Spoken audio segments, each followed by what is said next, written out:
சிம்மராசி என்பவர்களுக்கு சனி வீழ்ச்சி பலன் வாக்கிய பஞ்சாங்கப்படி 6ஆம் தேதி மார்ச் மாதம், அதாவது 3ஆம் மாதம் 2026ஆம் ஆண்டு நடைபெறப் போகின்ற சனி வீழ்ச்சி, அதாவது கும்பராசியில் இருந்து மீனராசி சென்று ஜென்மசனியாக அமர்ந்து சிம்மராசிக்கு எப்படியான பலனை வாக்கிய பஞ்சாங்கப்படி செய்ய போகின்றார் என்பதை பார்க்கலாம்.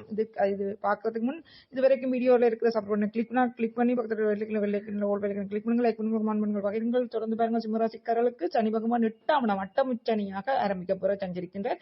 இது அஷ்டமச்சனி காலம் என்பதால் சில சவால்கள் சந்திக்க நேரிடும். பொருளாதார செலவுகள் அதிகரிக்கும். எதிர்பாராத வகையில் பண இழப்பு ஏற்பட வாய்ப்புள்ளது.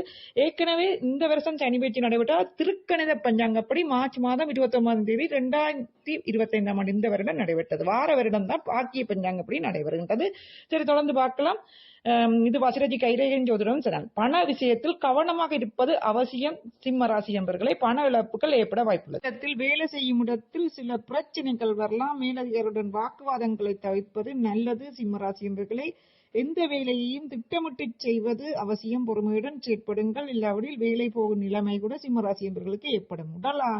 உடல் ஆரோக்கியத்தில் கூடுதல் கவனம் தேவை. பயணங்களில் எச்சரிக்கையுடன் இருங்கள். எல்லா விபத்துக்களை சந்திக்க நேரிடும். சிம்மராசி என்பவர்களே, பரிகாரம் ஆஞ்சநேயரை வழிபடுவது சனியின் தாக்கத்தில் இருந்து உங்களை காப்பாற்றும். ஆஞ்சநேயர் வழிபாடு சிறப்பாக இருக்கும். அடுத்தது கன்னி ராசி.